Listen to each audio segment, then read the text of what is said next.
I remember the exact shape of my brother's mouth when he said it. Not the lie itself that came earlier, softer, more rehearsed. I mean the moment after, when the heavy oak front door was closing behind me. Elijah leaned against the doorframe, arms crossed over his chest, a smirk playing on his lips. "Good luck, loser," he chuckled. He said it like he was wishing me a pleasant afternoon. After his lie, my dad had just kicked me out. I didn't yell. I didn't beg. I just said okay and left. But what Elijah and my father didn't know was that in exactly 3 days, karma would arrive at their doorstep, and it would be absolutely inevitable. Before I tell you about the explosive moment that completely destroyed my brother's smug world, please leave a comment down below with a why, so I know you are ready to listen to the whole story. The air outside smelled like freshly cut grass and wet asphalt. Someone down the street was watering their hydrangeas. It was a perfectly normal Tuesday evening in our quiet suburban neighborhood, completely at odds with the fact that my entire life had just been uprooted. I stood on the driveway with nothing but a canvas backpack slung over my right shoulder. Inside were 3 pairs of jeans, a few shirts, my laptop, and my toothbrush. That was it.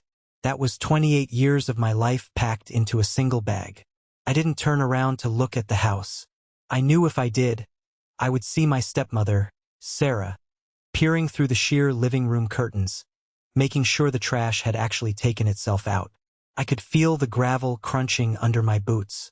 Every step I took away from that property felt strangely light. The lie Elijah had spun was simple but devastating. A missing bracelet. It was a vintage piece, a delicate silver band with a small, deep blue sapphire. It belonged to my late mother. My dad never talked about it, but he also never moved it from its velvet box inside his study desk. Elijah looked our father dead in the eye and swore he saw me take it. He claimed he tried to stop me, and he told my dad that I just laughed in his face and pocketed the jewelry. The most agonizing part was not Elijah's fabricated story. Elijah had been lying since he was old enough to speak. The agonizing part was my father. He didn't ask me a single question. He didn't demand an explanation. He just stood in the kitchen, his large hands flat on the granite counter, his shoulders tense, and told me to pack a bag and get out. I waited for him to look at me. I waited for a flicker of doubt in his eyes, a moment where he remembered that I was his eldest son, the one who never asked for a dime. He never met my gaze. So I went upstairs. I walked past the framed family photos in the hallway where my face was always slightly hidden in the back row. I packed my clothes in total silence. I didn't touch the bracelet. I had never touched the bracelet. I didn't even know where my father kept the key to that specific drawer. The first strange thing about that evening was how incredibly quiet my mind was. I didn't argue. I didn't shed a single tear. I didn't even try to formulate a plan for where I would sleep that night. I just kept walking down the sidewalk, past the familiar mailboxes and the glowing street lamps, letting the cool evening breeze hit my face. I was completely numb. It was the absolute silence of a heart that had finally stopped trying to earn love from people who were determined to misunderstand me. To understand how easily my father threw me away, you have to understand the shadow I lived in for my entire life. My parents went through a bitter divorce when I was just 7 years old. It was a messy, loud separation that ended with my mother moving across the country and my father getting primary custody. 3 years later, my mother passed away. Her funeral was a blur of black coats and pitying glances. After that, my father married Sarah, and a year later, Elijah was born. From the moment Elijah took his first breath, he was the golden child. He was the fresh start my father and Sarah wanted. I was the leftover baggage from a failed marriage, a walking reminder of a past my father desperately wanted to erase. The favoritism wasn't even subtle. It was woven into the fabric of our daily lives. When Elijah turned 16, a brand new silver sedan appeared in the driveway with a massive red bow on the hood. When I turned 16, my father handed me a bus schedule and told me building character was more important than a car. I worked part-time jobs at diners and hardware stores just to buy my own clothes.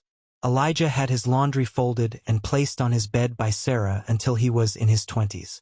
I learned early on that the only way to survive in that house was to make myself invisible.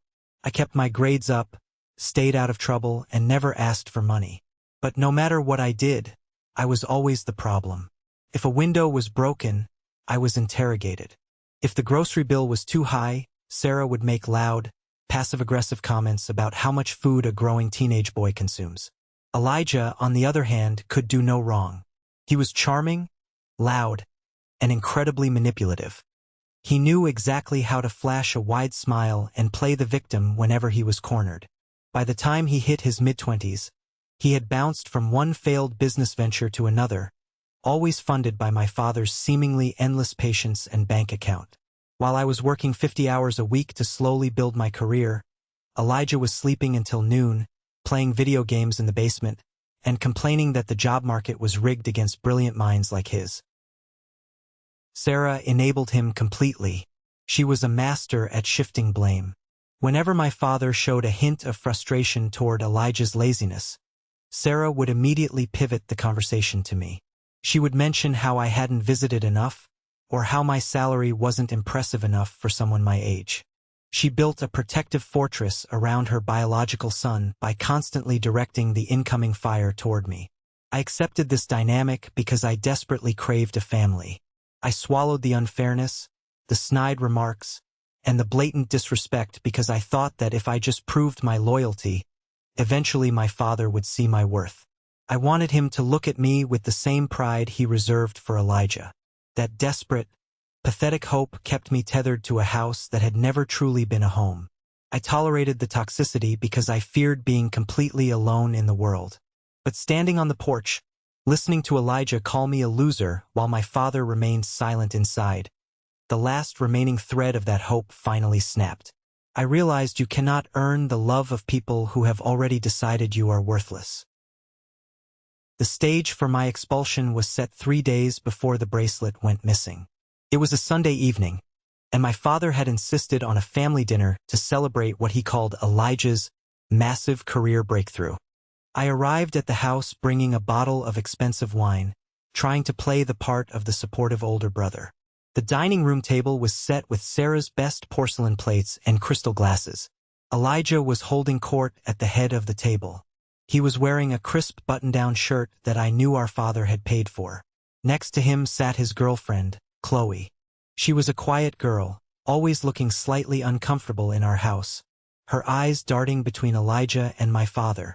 Across from me sat Julian, a guy who used to be my best friend in high school, until he realized that sucking up to Elijah was a much faster way to get free drinks and invitations to my father's country club. So, the investors are practically begging me to take their money, Elijah boasted, swirling the wine in his glass. They looked at my app prototype and said it's going to disrupt the entire market. I'm talking a 6-figure salary right out of the gate, plus equity. My father beamed, his chest visibly puffing out. I always knew you had the entrepreneurial spirit, Eli. It takes guts to build something from the ground up. I kept my eyes on my steak, cutting it into perfectly even squares. I knew for a fact that Elijah's app prototype was a basic wireframe he had paid a college student $200 to design on Fiverr. There were no investors. He had drained the last of his college funds 6 months ago and had been quietly siphoning money from my father's joint account with Sarah. "What about you, Mason?" Julian asked, a patronizing smile spreading across his face. "Still pushing papers at that logistics company? Any chance of a promotion before you turn 30? "I manage the regional supply chain, Julian," I said evenly, keeping my voice neutral. "And yes, the work is steady." Sarah scoffed softly, picking up her wine glass. "Steady is just another word for stagnant, Mason. You should learn to take risks like your brother. Fortune favors the bold." I felt my jaw tighten. The hypocrisy was suffocating.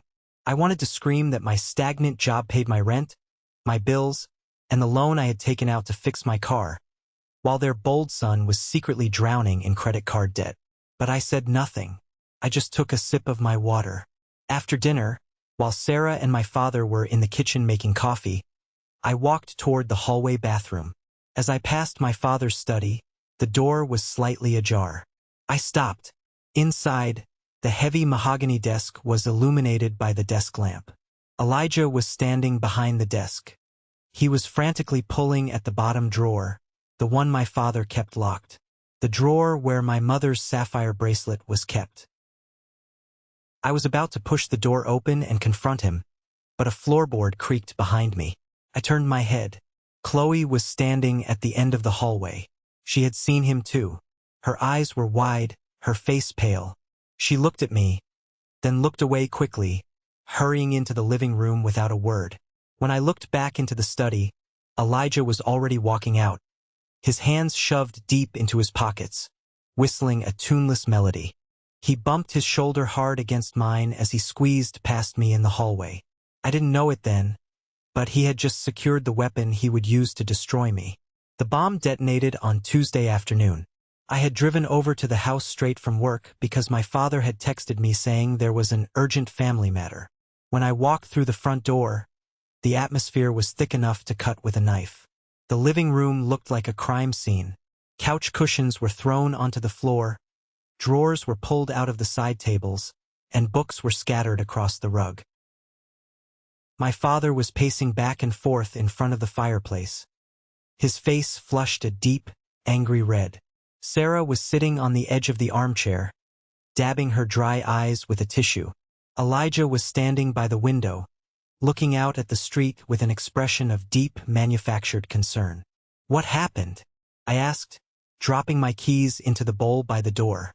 My father stopped pacing and glared at me. "The bracelet is gone. Your mother's sapphire bracelet. I went to the study to get some tax documents from the locked drawer, and the velvet box is empty." My stomach dropped. The image of Elijah frantically pulling at that exact drawer flashed in my mind. "Empty? Are you sure you didn't move it?" "I have kept it in the exact same spot for 15 years, Mason." My father growled, his voice vibrating with rage. "The lock was forced. Someone took a screwdriver to the wood." Before I could even suggest calling the police, Sarah stood up. She smoothed down her skirt and looked at me with cold, calculating eyes. "It's funny, isn't it? The bracelet goes missing the exact same week you were complaining about your transmission blowing out."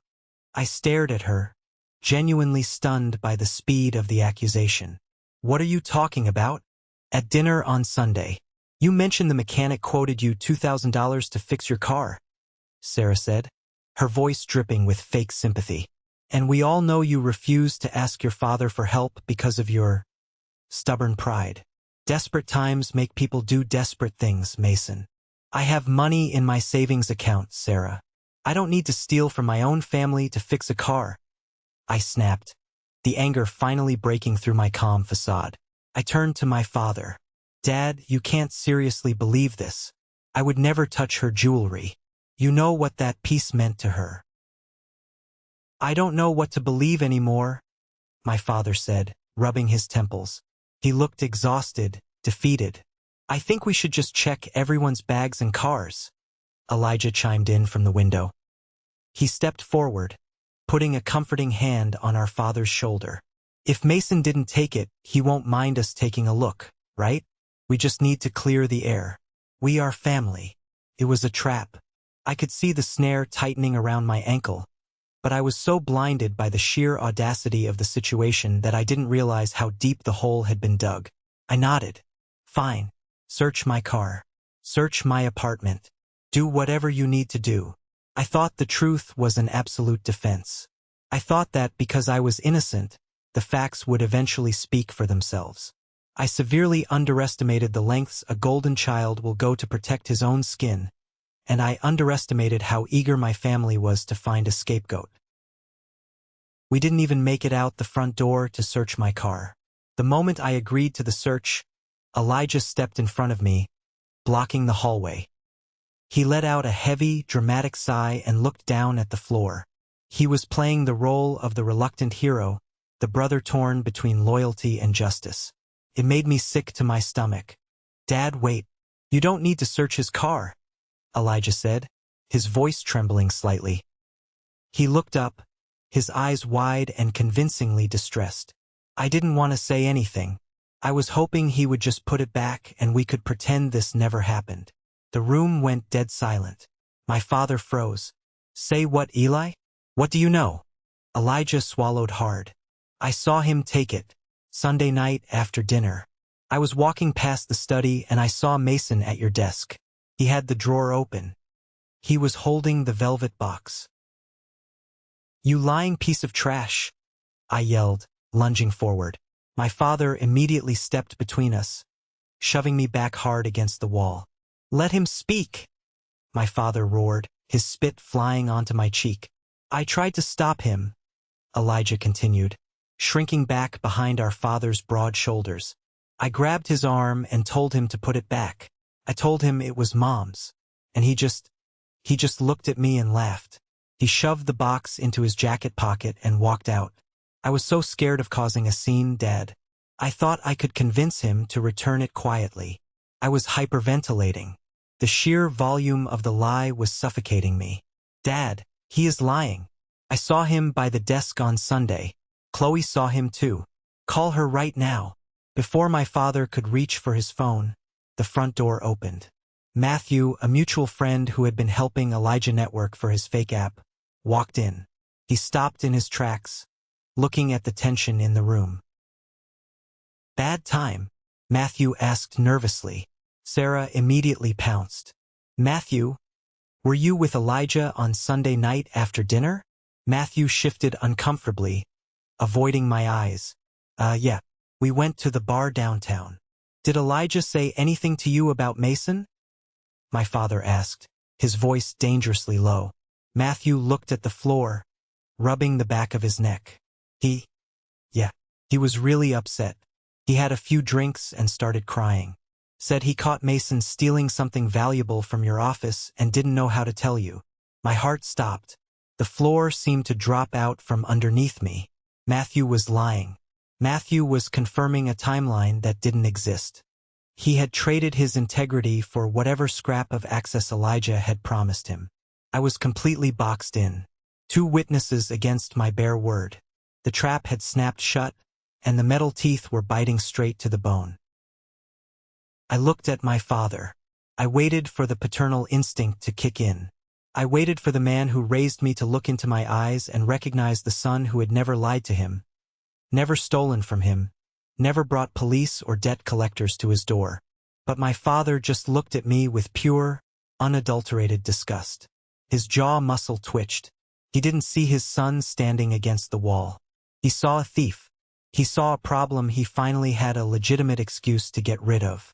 The verdict was passed without a trial, without a jury, without a single shred of physical evidence. Pack a bag, my father said softly. The quietness of his voice was more terrifying than his yelling. And get out of my house. My father stood in the kitchen, his posture rigid. The afternoon sun was streaming through the window, catching the dust motes dancing in the air, creating a serene backdrop to the violent fracturing of my family. He didn't point at the door. He didn't scream.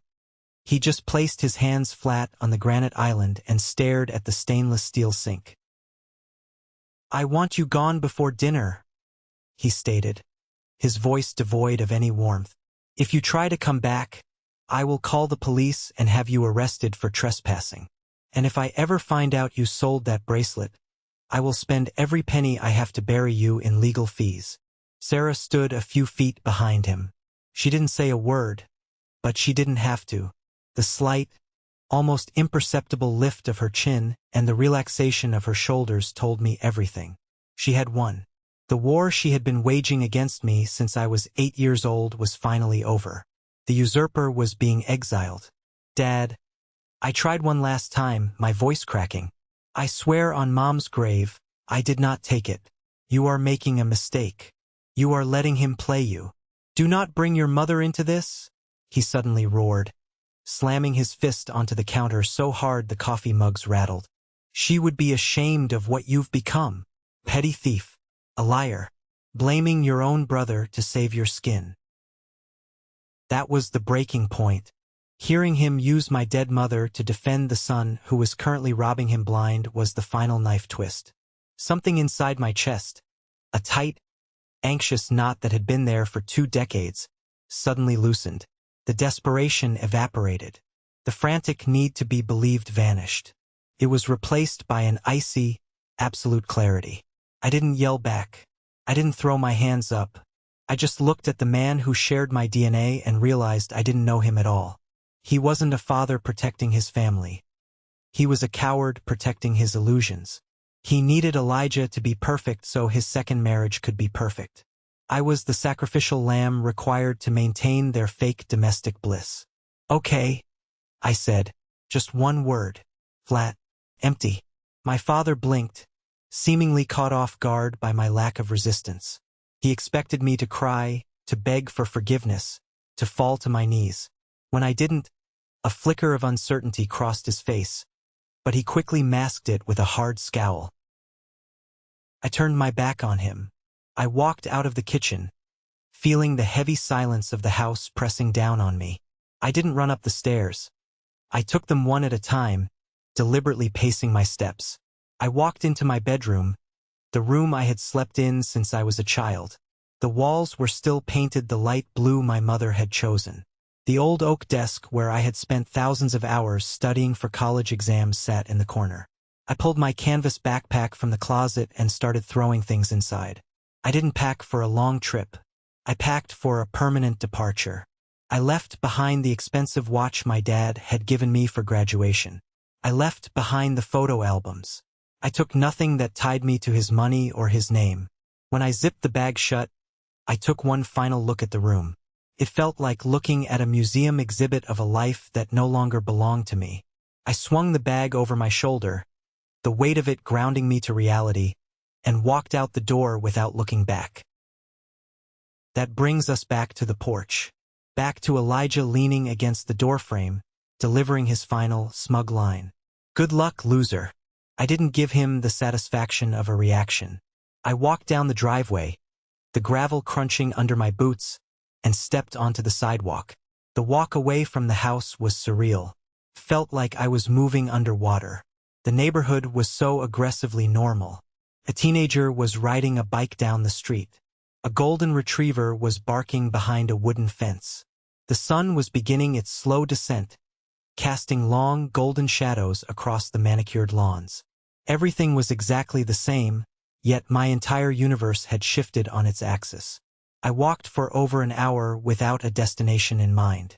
My phone buzzed constantly in my pocket, Julian demanding to know what happened. A few other friends who had probably heard Elijah's immediate spin on the story. I ignored all of them. I didn't need to read their messages to know that the narrative had already been written. The prodigal son had finally shown his true colors. As the sky turned a deep, bruised purple, my feet unconsciously carried me toward the older side of town. The houses here were smaller, the trees thicker, the driveways cracked. I found myself standing in front of a small, pale yellow house with a wraparound porch covered in overgrown ivy. This was Aunt Clara's house. She was my mother's older sister. After my mother's funeral, my father and Clara had a massive falling out. Clara had always seen right through my father's arrogance, and she absolutely despised Sarah. Because of that, my father banned her from our house and forbade me from contacting her. I had only seen her a handful of times in secret over the last 10 years, mostly quick coffees near my college campus.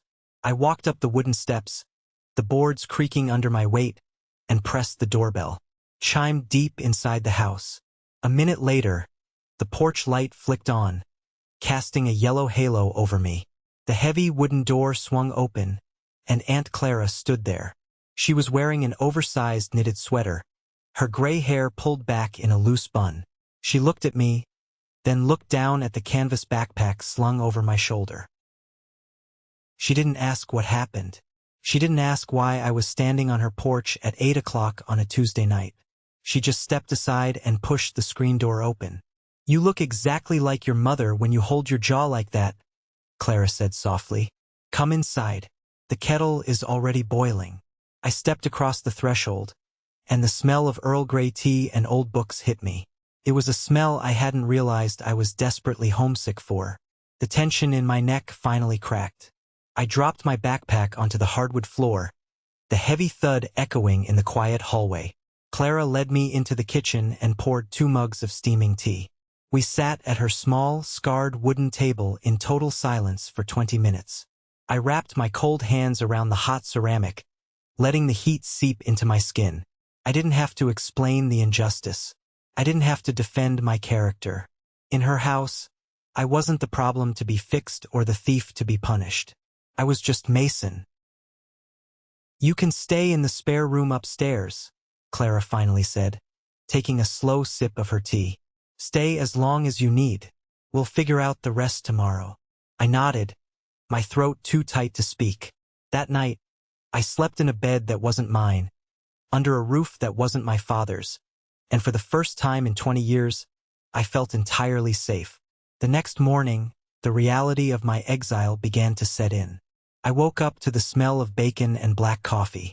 When I walked downstairs, Clara was reading the newspaper at the kitchen table, and her son, my cousin Dylan, was leaning against the counter, scrolling through his phone. Dylan was a year older than me, a guy who treated life with a permanent laid-back shrug. "Morning, fugitive," Dylan said dryly without looking up from his screen. I sat down at the table, pouring myself a cup of coffee. Word travels fast. Dylan snorted. "You have no idea. Elijah is doing a full press tour. He called my mom last night, probably fishing to see if you were here. Then he posted a cryptic status on Facebook about betrayal from the ones closest to you. The comments are a goldmine of fake sympathy." Clara folded her newspaper sharply. "Dylan, enough. I'm just keeping him informed." Dylan defended himself, finally looking up. "Oh, by the way, the story has evolved. Not only did you steal the bracelet, but apparently, on your way out, you smashed the antique picture frame in the hallway in a fit of rage. The one with Sarah's grandparents." I stopped halfway through lifting my mug. "I didn't break anything. I walked out the front door." "I know," Dylan said, his voice dropping the sarcastic tone. "He's padding the charges, making sure you look unhinged so nobody questions the main lie. He's sloppy, Mason. He's always been sloppy." I stared into my black coffee. The sheer audacity of it was breathtaking. Elijah wasn't just satisfied with getting me kicked out. He wanted to destroy my reputation permanently. He was salting the earth so nothing could ever grow back. "Let him talk," Clara said calmly, sliding a plate of eggs and bacon toward me. "Lies require maintenance. The truth just sits there, waiting. Eat your breakfast. You have work today, right?" I looked at her, surprised. "You think I should go to work?" "I think you shouldn't let that circus dictate your routine," she replied firmly. "You have a job. You have responsibilities. Don't give them the satisfaction of derailing your life." She was right. I finished my breakfast, put on a clean shirt from my backpack, and drove to my office. Walking into the logistics building felt like entering a parallel universe where the laws of physics still applied. My boss, Gabriel, called me into his office around noon. He was a tough, no-nonsense guy in his 50s who had mentored me for the past 3 years. He took one look at my face and closed the blinds to his office. "You look like you got hit by a truck. What's going on?" I didn't tell him everything, just the broad strokes. A family dispute, a false accusation, getting kicked out. Gabriel leaned back in his leather chair, tapping his pen against his desk. "Listen to me, Mason," Gabriel said, his voice low and serious. "I've watched you manage millions of dollars in inventory. I trust you with the keys to this warehouse. If your family can't see your integrity, that's their failure, not yours. Keep your head down, do your job. If you need an advance on your salary to get an apartment, tell payroll I authorized it." The validation hit me harder than the accusation had. Strangers trusted me more than my own flesh and blood. When I left work that evening, I pulled out my phone.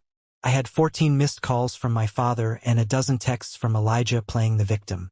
I didn't read them. I went into my settings, blocked both of their numbers, and turned the phone off completely. I was done playing their game. The second day at Aunt Clara's house was a masterclass in psychological torture, entirely self-inflicted. Even though my phone was off, my brain wouldn't stop spinning. I sat on Clara's back porch, watching the neighbor's cat stalk a squirrel along the fence line, turning the events over and over in my head. I kept trying to find the missing puzzle piece. Why would my father believe Elijah so easily? And then, with sickening clarity, it hit me. My father didn't believe Elijah. He couldn't. He knew my mother's bracelet had a heavy, industrial lock on that drawer.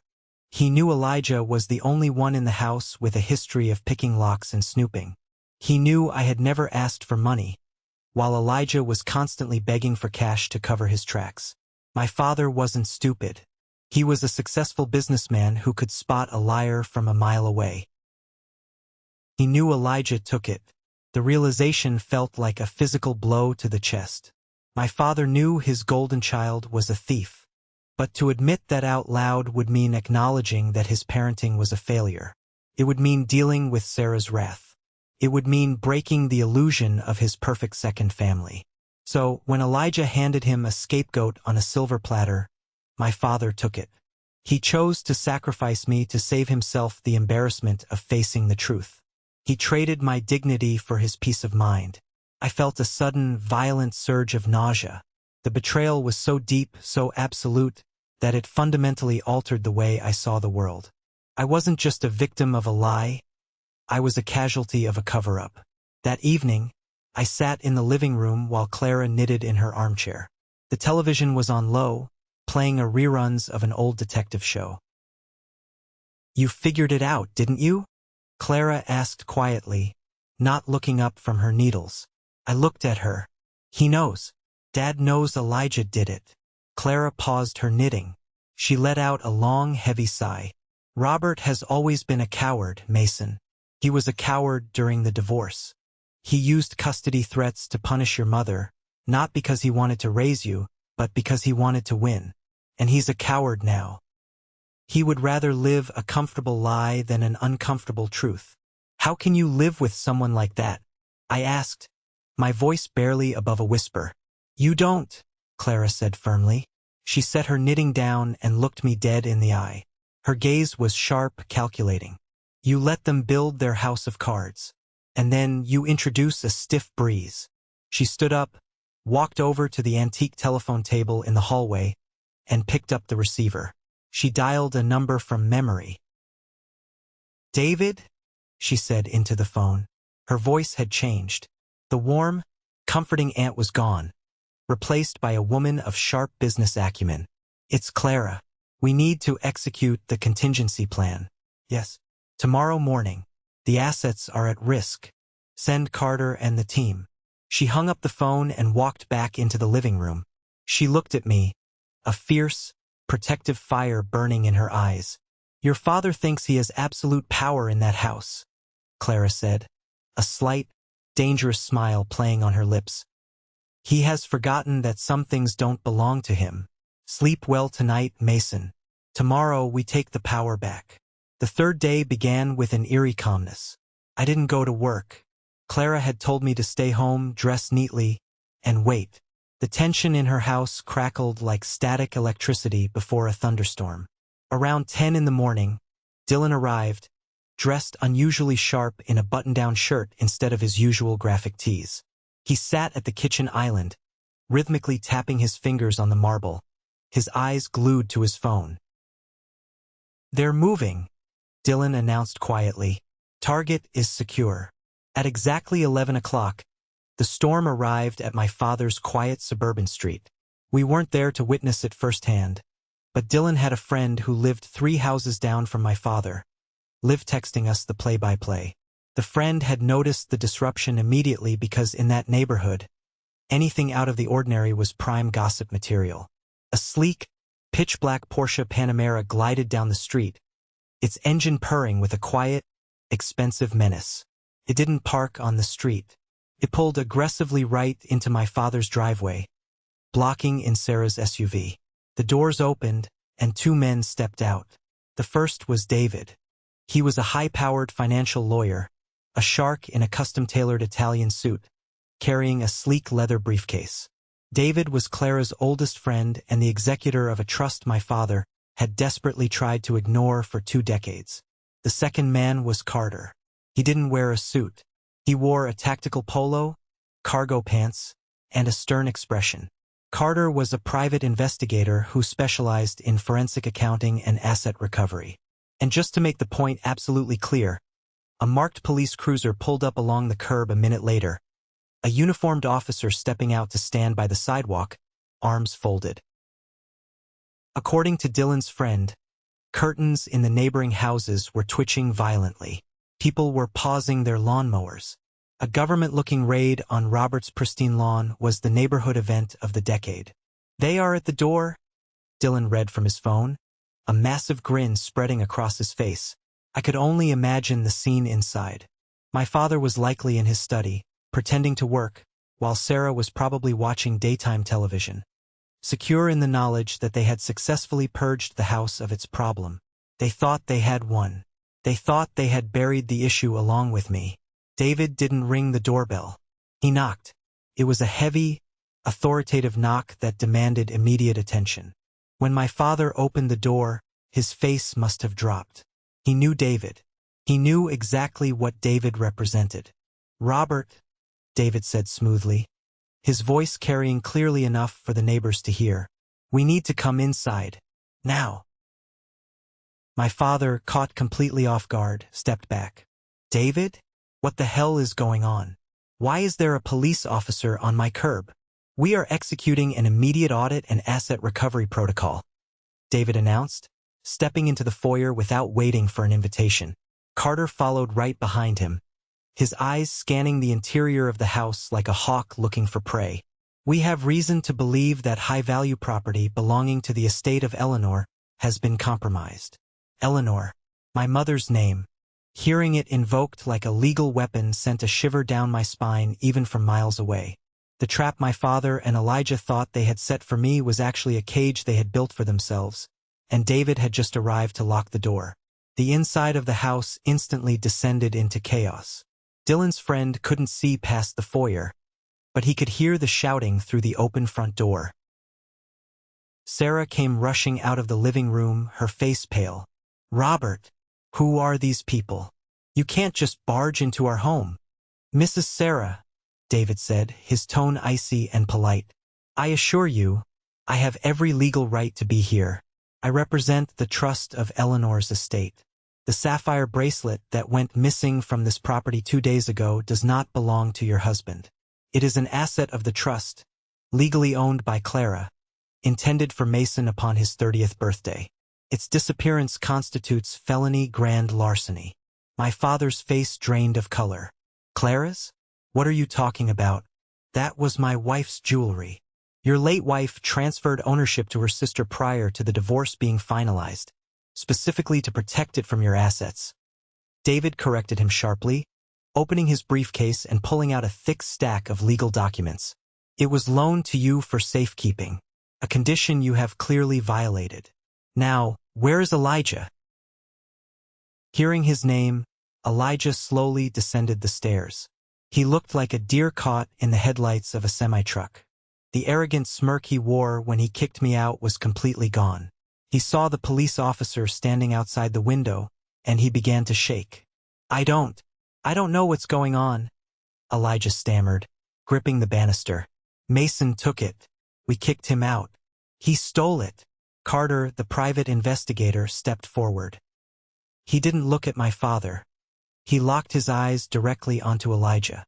"We know Mason didn't take it, kid, because we've been running a forensic audit on this family's finances for the past 48 hours at Clara's request. And what we found was very interesting." Carter pulled a tablet from his bag.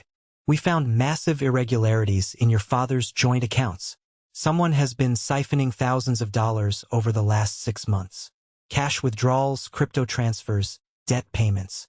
All traced back to devices registered to you, Elijah." Sarah gasped, clutching her chest. "That's impossible. Elijah is starting a business. The investors." "There are no investors, ma'am," Carter interrupted bluntly. "Your son is broke, drowning in debt, and he has been robbing his own father blind. And when he got desperate, he forced the lock on the study desk to steal a piece of jewelry worth $20,000 to pawn it." "You're lying," Elijah screamed, his voice cracking hysterically. "You have no proof. You can't just come in here and accuse me." "Proof?" Carter raised an eyebrow. a predatory smile crossing his face. He turned to David. He wants proof. We have authorization to search the premises to recover stolen trust property, David stated calmly. He pointed directly up the stairs. Carter, start with his bedroom. Check the closet. Check behind the shoe boxes. Check everywhere.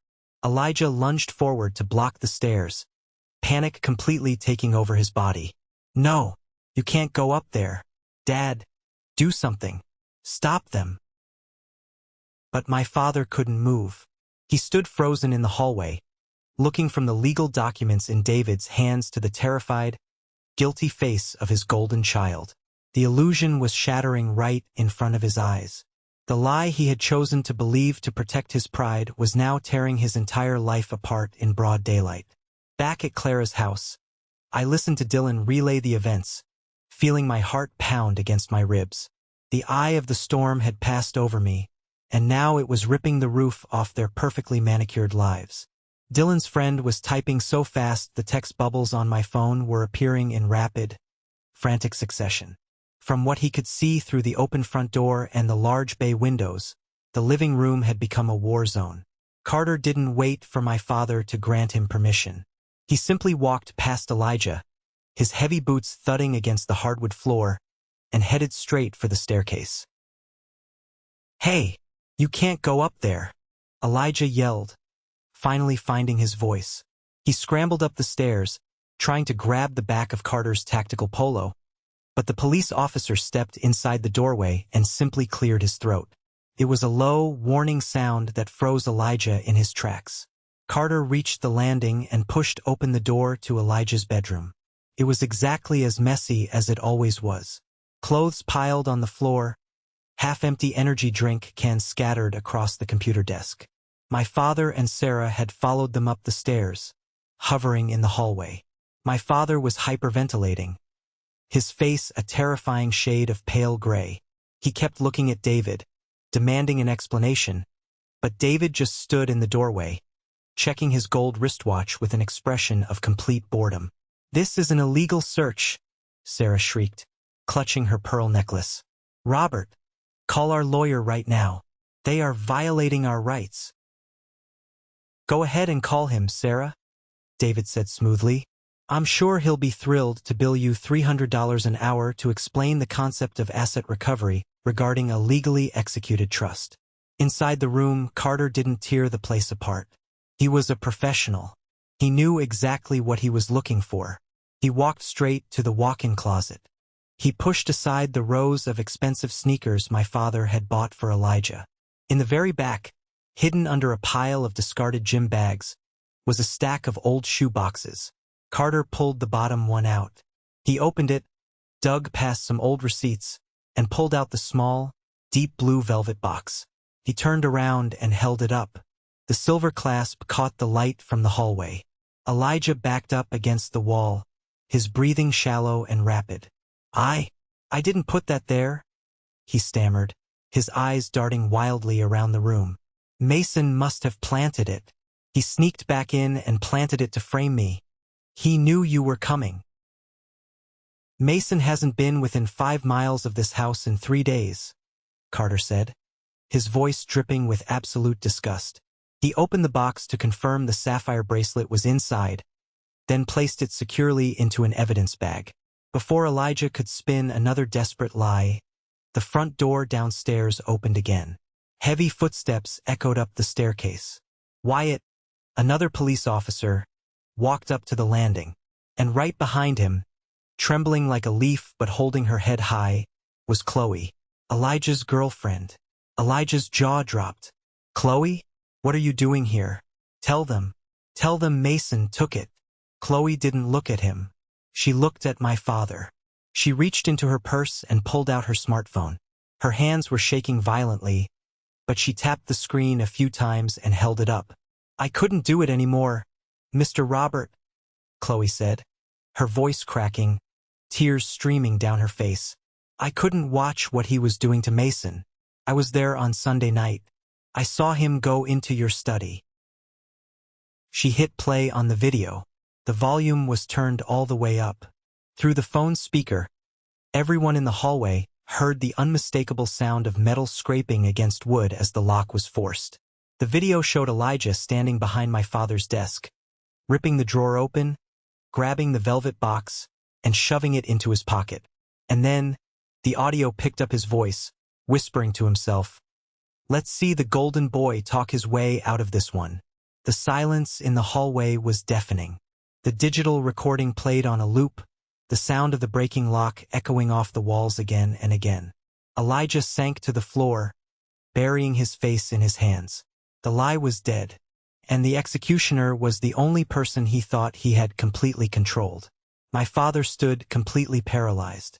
The smartphone screen in Chloe's hand was the undeniable proof that his entire worldview was a meticulously constructed fraud.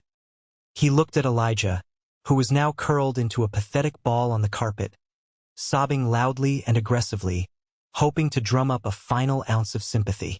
But my father didn't reach down to comfort him. He actually took a step back, as if his youngest son had suddenly caught a contagious disease. "Why?"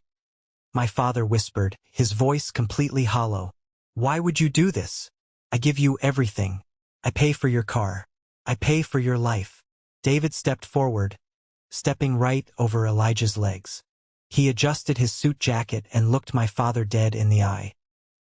"He did it because he is entirely out of money, Robert, and he has been robbing you blind for 6 months," David stated, his voice cutting through the tension like a scalpel.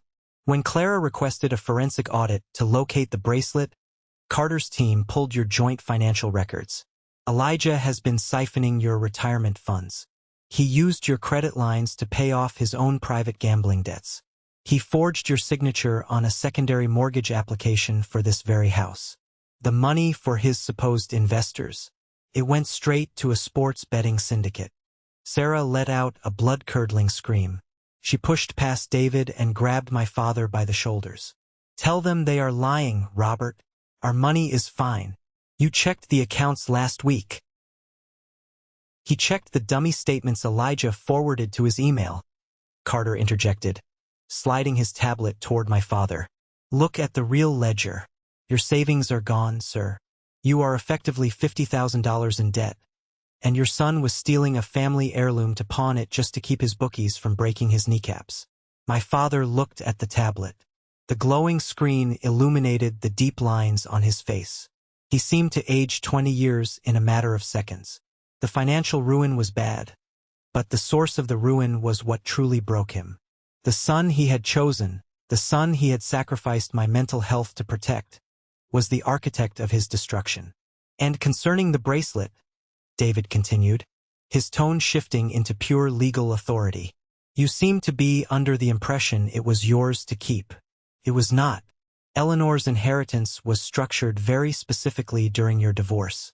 She knew exactly what kind of man you were.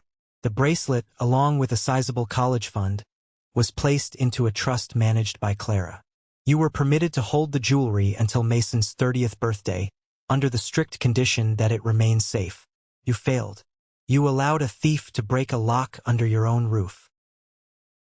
"It's just a bracelet," Sarah spat, her face twisted in ugly, desperate fury.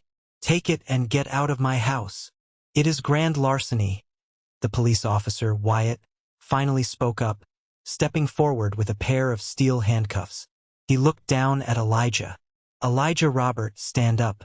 You are being placed under arrest for the theft of property exceeding $10,000 in value, and pending further investigation into wire fraud and identity theft."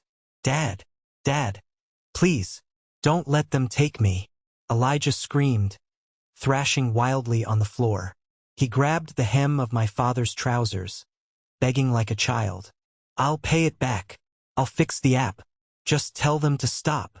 My father looked down at the hands gripping his pants. For a brief second, I wonder if Dylan's friend thought my father would try to fight the police. Instead, my father slowly reached down, peeled Elijah's fingers off his leg, and took another step back. "Take him," my father whispered to the officer.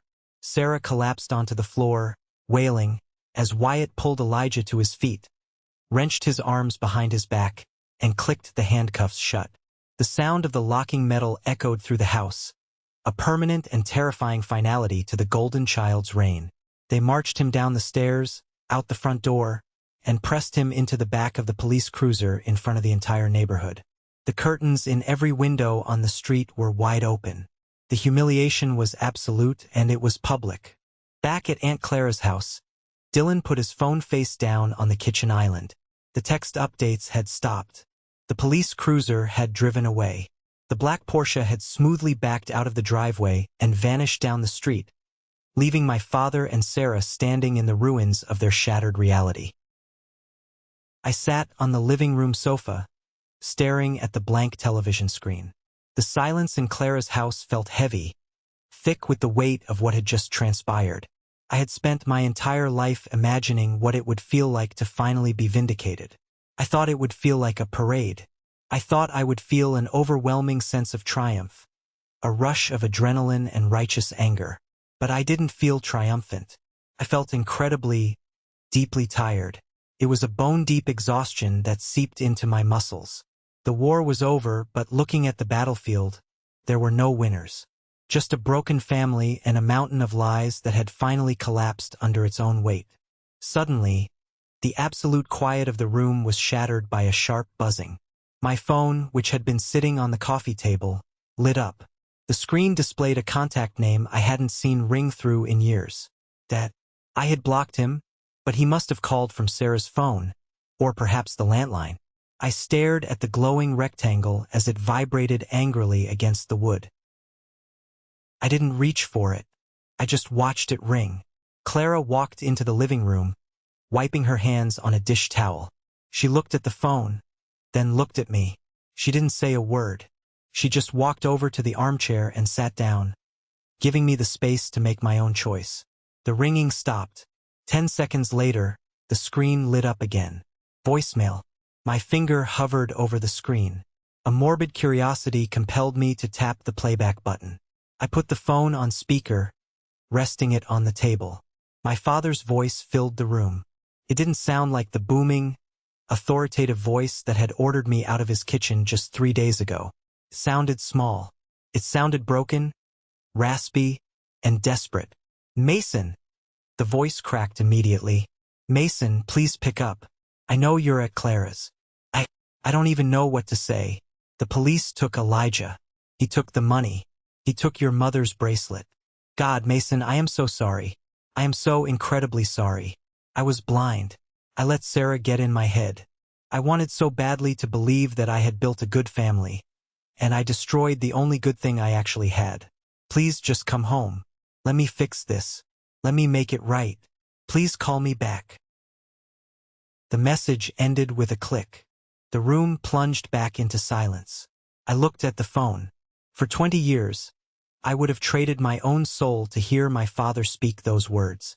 I would have crawled over broken glass for an apology like that.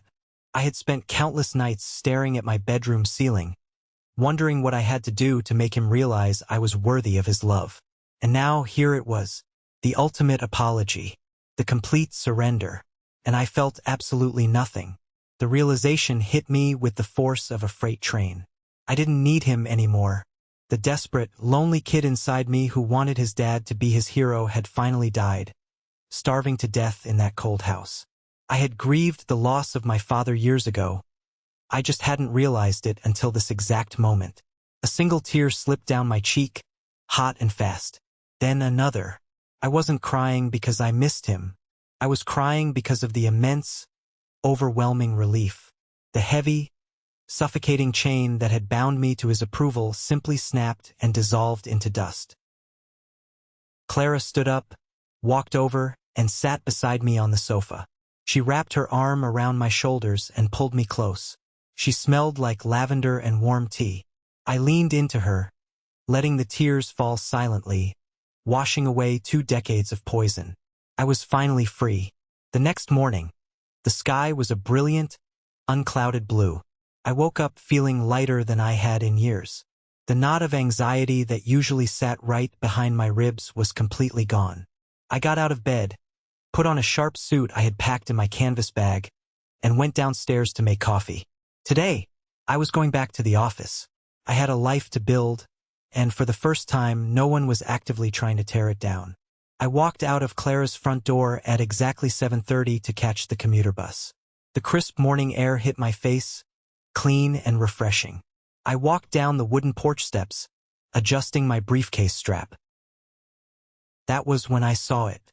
Parked directly across the street, idling quietly by the curb, was my father's sedan. He must have been sitting there for hours. The moment he saw me step out of the house, the engine cut off. The driver's side door opened slowly, heavily. My father stepped out onto the asphalt. I almost didn't recognize him. He was wearing the same clothes he had on the day before. His tie was loose, his shirt wrinkled. He hadn't shaved, and deep, dark bags hung under his bloodshot eyes. He looked completely defeated, a king whose castle had burned to the ground overnight. He didn't cross the street. He just stood by the open car door, gripping the top of it as if it were the only thing keeping him upright. I didn't break my stride. I kept walking down the sidewalk, maintaining a steady, even pace. I didn't look away, but I didn't glare at him either. I simply looked at him the way you look at a stranger you pass on the street. As I approached the section of the sidewalk directly across from his car, he finally spoke. His voice was hoarse, carrying across the quiet morning street. "Mason," he called out, taking half a step forward. "Please, we need to talk. I can hire a lawyer to fix the trust. I can give you the college fund early. Just give me 5 minutes." He was still trying to buy his way out of the consequences. He thought the damage was transactional. He thought a check and a conversation could undo 20 years of emotional neglect and the ultimate betrayal of throwing me away like garbage. I stopped. I turned my head and looked directly into his eyes. "There is nothing left to talk about," I said. My voice wasn't angry. It was calm, steady, and incredibly final. "You made your choice on Tuesday. I accepted it. Now you have to accept it too." "You're my son," he pleaded, his voice breaking, tears welling up in his eyes. "No," I replied softly. "I was your scapegoat. You lost your son a long time ago. Do not come here again." I turned my head back and continued walking toward the bus stop at the end of the block. I listened closely as I walked away. I waited to hear the sound of his footsteps rushing after me. I waited to hear him yell, to fight for me, to finally show a spine. But all I heard was the heavy slam of a car door and the sound of an engine starting up. I didn't look back. I had established my boundary, a massive concrete wall that he would never, ever be allowed to cross again. The power dynamic had completely shifted. He was no longer the judge and jury of my worth. He was just an old man sitting alone in a car, choking on his own regrets. I sat on the bus, taking a window seat near the back. The worn leather felt cool against my back as the vehicle rumbled through the city streets. I watched the neighborhood's transition from quiet suburbs to bustling commercial districts. People were rushing to work, holding coffee cups, talking on phones, entirely unaware of the massive shift that had just occurred in my universe. I leaned my head against the vibrating glass and let myself truly process the concept of karma. People often think of karma as a magical force that drops a piano on the head of a bad person. But the reality is far more terrifying and precise. Karma isn't magic. It's just the inevitable consequence of a person's own character. My father and Elijah weren't destroyed by bad luck or a malicious plot. They were destroyed by their own actions. Elijah's greed made him steal, and his arrogance made him think he could frame me for it. My father's cowardice made him believe the lie because it was easier than facing the truth. Their own toxic traits had built the trap, set the bait, and sprung the lock. All I did was walk away and let the trap close on them. For years, I had believed that I was the failure because I couldn't fix them. I thought if I just worked harder, smiled more, argued less, I could mold them into the loving family I desperately wanted. But sitting on that bus, watching the city wake up, I realized the ultimate truth. You cannot heal people who are addicted to their own sickness. You cannot force people to value you when their entire identity relies on putting you down. The moment I stopped trying to prove my innocence to a rigged jury was the moment I won. The moment my father kicked me out, he thought he was punishing me. In reality, he had handed me the key to my own cage. He forced me out of the darkness and into the light. I pulled out my phone and looked at my reflection in the dark screen. I looked different. The tension around my eyes was gone. The defensive set of my jaw had relaxed. I was no longer the invisible son. I was Mason. I was an independent man with a solid career, a fierce aunt who loved me unconditionally, and a future that belonged entirely to me. As the bus pulled up to my office building, I gathered my briefcase. I felt a surge of pride, a deep, powerful respect for the man I had become through the fire. I had survived the worst they could throw at me, and I hadn't let it turn me bitter. I had let it make me free. 3 days after the legal explosion at my father's house, life at Aunt Clara's had settled into a comfortable, peaceful rhythm. It was a Saturday morning. The sun was pouring through the kitchen windows, hitting the hardwood floors in warm, golden squares. I was sitting at the kitchen island, eating a piece of toast with jam, listening to the comforting sound of Clara washing dishes at the sink and humming an old jazz tune. It was a picture of domestic tranquility. And then, my phone buzzed on the counter. I hadn't completely locked down my phone yet, leaving a few channels open just in case David needed to contact me regarding the trust paperwork. I glanced at the screen. The text message wasn't from a lawyer. It was from an unknown number, but I recognized the cadence immediately. "Hey, it's Elijah. Had to borrow a burner phone. Listen, I need you to do me a solid. Can you go by the house and bring me my history notes from my desk? My lawyer says I might be able to get a plea deal if I show I'm trying to finish my degree. Thanks, man." I stared at the glowing text message, the piece of toast halfway to my mouth. I read it 3 times just to make sure my brain wasn't misinterpreting the words. The sheer, unadulterated audacity was almost impressive. There was no apology. There was no mention of the fact that he had lied, tried to frame me for a felony, stolen my mother's jewelry, bankrupted our father, and gotten himself arrested. There was no acknowledgement of the trauma he had caused. He was facing prison time, his life was in complete ruins, and his instinct was still to treat me like his personal errand boy. He truly believed that the world, including me, still existed solely to serve his needs. He thought he could just hit the reset button and I would fall right back into line, desperate to help my little brother. A week ago, a text like this would have sent me into a blind rage. I would have typed out a massive, furious paragraph, screaming at him through the screen, demanding an apology, trying to force him to see how toxic he was. I would have engaged in the battle. But sitting there, with the taste of strawberry jam in my mouth and the sunlight warming my back, I didn't feel angry. I didn't feel a spike of adrenaline. I felt a profound sense of pity, followed immediately by complete detachment. I realized that I had finally, truly stopped waiting for him to become someone else.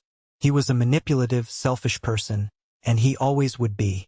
Engaging with him, even to tell him off, was just giving him the attention he desperately craved. I didn't reply. I didn't type a single letter. I simply tapped the screen, deleted the message thread, and then blocked the burner number. I set the phone face down on the marble counter, picked up my coffee mug, and took a slow sip. Clara turned around from the sink, drying her hands on a towel. She raised an eyebrow. "Spam. Something like that?" I smiled, taking another bite of my toast. "Just taking out the trash." That was the last time I ever heard directly from Elijah. The ghost of my brother vanished into the digital ether, and my morning remained perfectly, wonderfully quiet. Months passed, and the calendar pages turned, putting more and more distance between me and the Tuesday evening that changed my life. The change wasn't just geographical. It was entirely psychological. When you remove a massive weight from a plant, it immediately starts to grow toward the sun. That is exactly what happened to my career. Without the constant, draining mental load of navigating my father's expectations and Sarah's passive-aggressive attacks, my energy skyrocketed. I threw myself into my work at the logistics firm. I wasn't just clocking in and out anymore. I was innovating. I redesigned our entire regional distribution model, saving the company hundreds of thousands of dollars in transit inefficiencies. Gabriel, my boss, noticed immediately. On a rainy Friday afternoon, he called me into his office. He didn't offer me a raise, he offered me an empire. He was opening a new branch on the West Coast, and he wanted me to be the director of operations. It came with a massive salary bump, stock options, and the authority to build my own team from the ground up. I accepted it before he even finished pitching the details. That evening, I took Clara and Dylan out to the best steakhouse in the city to celebrate. We sat in a plush leather booth, clinking heavy crystal glasses of champagne. Halfway through the dinner, Clara reached into her purse and pulled out a thick, manila envelope. She slid it across the white tablecloth toward me.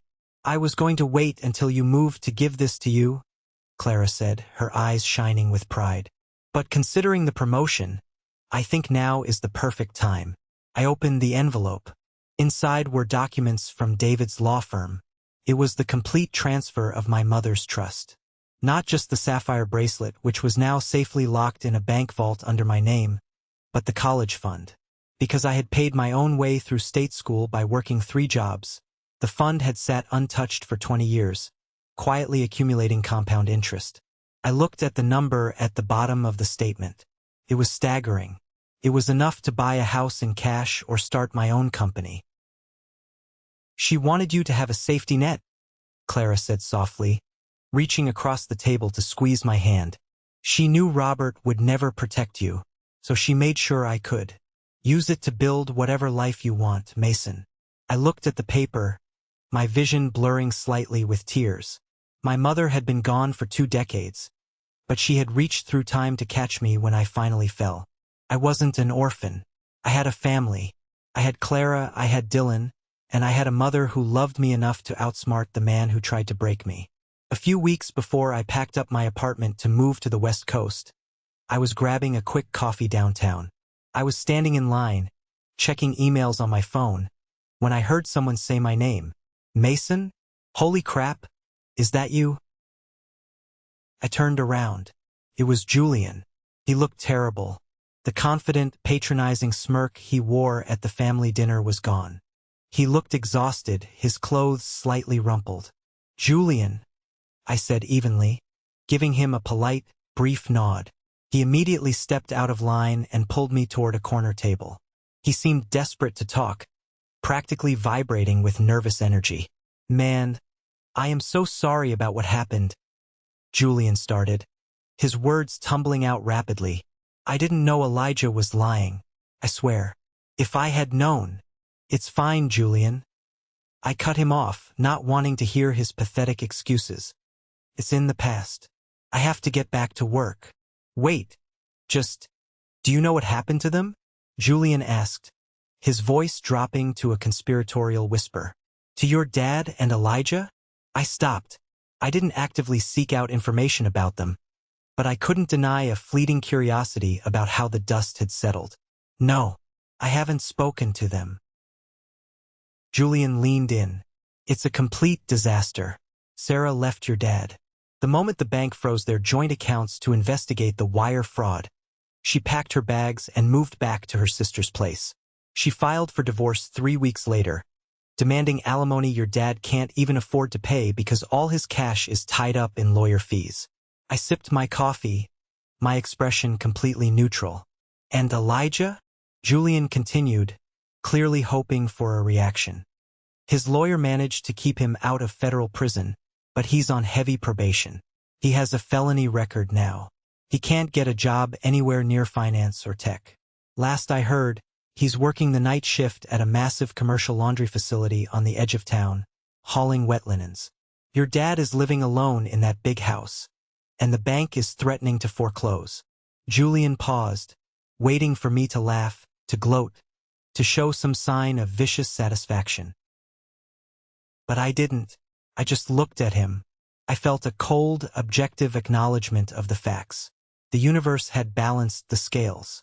The golden child was doing manual labor in the dark, and the arrogant king was sitting alone in an empty castle he couldn't afford. They had completely destroyed each other. "Thanks for the update, Julian," I said, my voice flat. Take care of yourself. I walked out of the coffee shop, throwing my empty cup into the trash bin on the corner. I didn't look back at Julian, and I didn't spare another thought for Robert or Elijah. They were no longer characters in my story. They were just cautionary tales I had left behind in the rearview mirror. My last night in the city, I stayed at Aunt Clara's house. Most of my boxes were already shipped out west, so I was living out of the same canvas backpack I had arrived with months ago. After dinner, I went up to the spare bedroom to pack my toiletries. I opened the top drawer of the antique dresser to look for an extra pair of socks. And there it was, the small, deep blue velvet box. Clara had left it in the drawer for me to take on my journey. I picked it up. I ran my thumb over the soft fabric, feeling the shape of the hinge. I opened it. The sapphire caught the dim light of the bedroom lamp, glittering quietly against the white satin interior. It was beautiful. It was a piece of my history. But as I stared at it, I realized something profound. I didn't feel the crushing weight of my father's accusation anymore. I didn't feel the sting of Elijah's betrayal. I didn't feel the panic of being thrown out into the night. It was just a small blue stone in a velvet box. It had absolutely no power over me. The door that had closed behind me that Tuesday evening wasn't a punishment. It was a rescue mission. The universe had forced me out of a toxic environment because I was too loyal, too hopeful to walk away on my own. I had lost a house, yes, but I had walked out of an illusion and walked into a reality where I was loved, respected, and incredibly successful. The quiet of that Tuesday evening turned out to be the first evening of something else entirely, the first evening of my real life. I snapped the box shut, tossed it into my backpack, and zipped it up. I was ready to go. Thank you for sticking around and listening to my story. I know it was a long journey, but it's one I had to share. Walking away from family is one of the hardest things a person can ever do, even when it's the right thing. I hope this resonated with you in some way, especially if you've ever felt like the invisible person in your own life. Have you ever found yourself in a similar situation, having to walk away from people you loved to protect your own peace? Let me know down in the comments. I read every single one. And if you made it all the way to this exact moment, I want you to comment the letter W below. W stands for winner.